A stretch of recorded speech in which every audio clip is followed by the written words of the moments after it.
آپ صرف پرانا گھر نہیں چھوڑتے. پتہ ہے جب آپ پہلا گھر چھوڑتے ہیں تو آپ کیا کیا چھوڑ دیتے ہیں. آپ اس صحن کو چھوڑتے ہیں جہاں آپ بچپن کی بارشوں میں نہائے ہوتے ہیں. آپ اس گلی کو چھوڑتے ہیں جہاں آپ نے سائیکل چلانا سیکھا ہوتا ہے.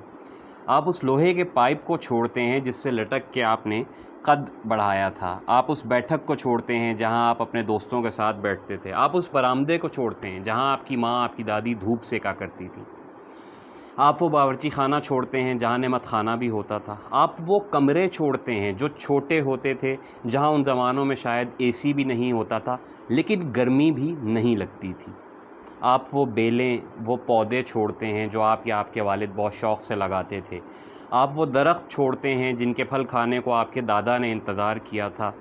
آپ اس ڈھول والے کو بھی چھوڑ جاتے ہیں جو آپ کو سحری پر اٹھاتا تھا. آپ چھوڑتے ہیں کچی اینٹوں والا وہ فرش جو دھل کر نکھر جاتا تھا. آپ چھوڑتے ہیں چارپائیوں پر سونا جو شدید گرمیوں میں بھی گرم نہیں ہوتی تھی.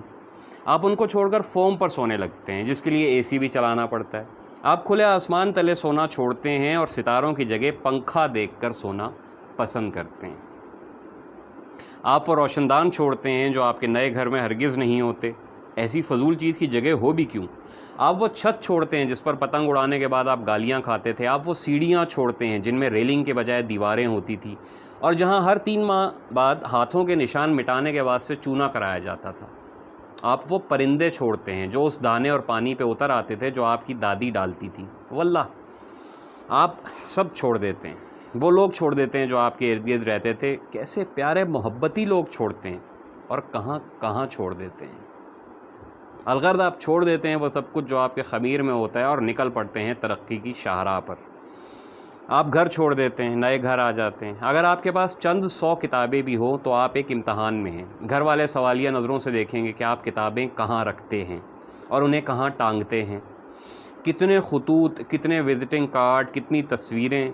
آپ کے بچوں نے بچپن میں پینسل سے جو ڈرائنگ بنائی تھی وہ کہیں سے کوئی تعویذ نکلے گا کوئی گمشدہ کڑا نکل آئے گا. کبھی صرف ایک کف لنک موجود ہوگا لیکن آپ اسے سنبھالنا بھی چاہیں گے. لیکن کیوں بھائی یہ سب کباڑ ہے. اس سے چھٹکارا پانا ہے. نئے گھر جانا ہے. کیا کریں گے اتنا سب کچھ ساتھ لے جا کر. چھوڑ دیں یہ سب بھی چھوڑ دیں. استری کیے ہوئے کپڑے جب اگلی الماری میں جائیں گے تو ان کی 2 تہیں ہوں گی جو اگلے 6 مہینے آپ کو یاد دلائیں گی کہ آپ نے گھر بدلا تھا. سردیوں میں آپ کے مفلر کھو جائیں گے. گرمیوں میں ٹی شرٹ والا بیگ گم ہو جائے گا جو اگلے گھر جانے پہ نکلے گا. پودے آپ کے کتنے ہی عزیز جان پودے کیوں نہ ہوں بونسائے ہوں کیکٹس ہوں یا صرف موتی اور گلاب ہوں سب کی آتما رول جائے گی.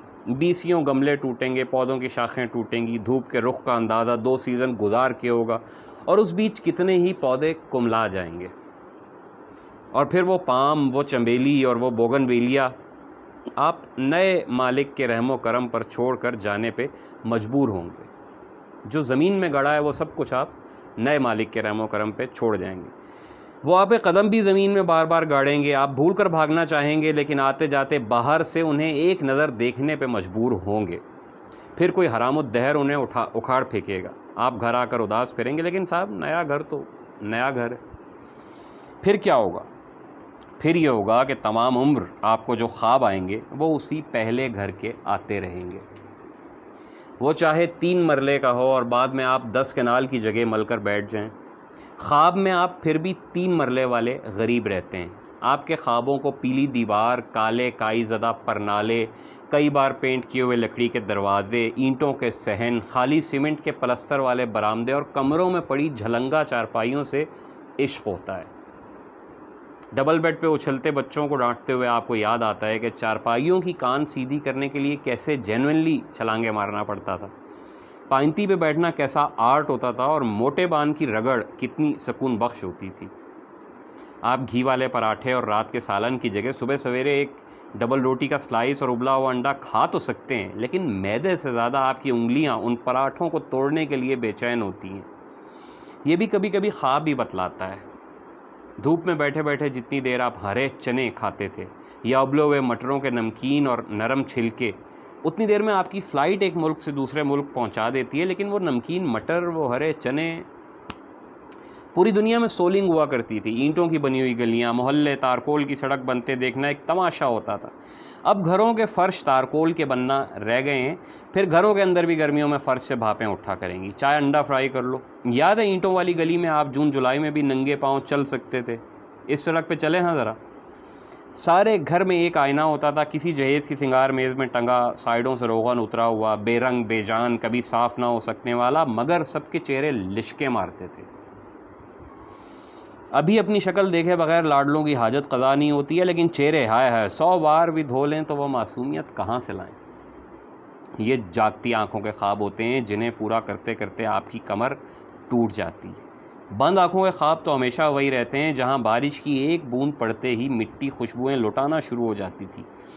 جاگتی آنکھوں کے خوابوں پیچھے ٹیڑے میڑے ناموں والے پھیکے چینی کھانے نگلنے پڑتے ہیں، منہ سے بڑا برگر ایک مہذب چک مار کے چبانا پڑتا ہے۔ سوتی آنکھوں میں وہی 5 روپے کے پکوڑے اور پتلی پانی جیسی دہی کی چٹنی اچھل رہی ہوتی ہے۔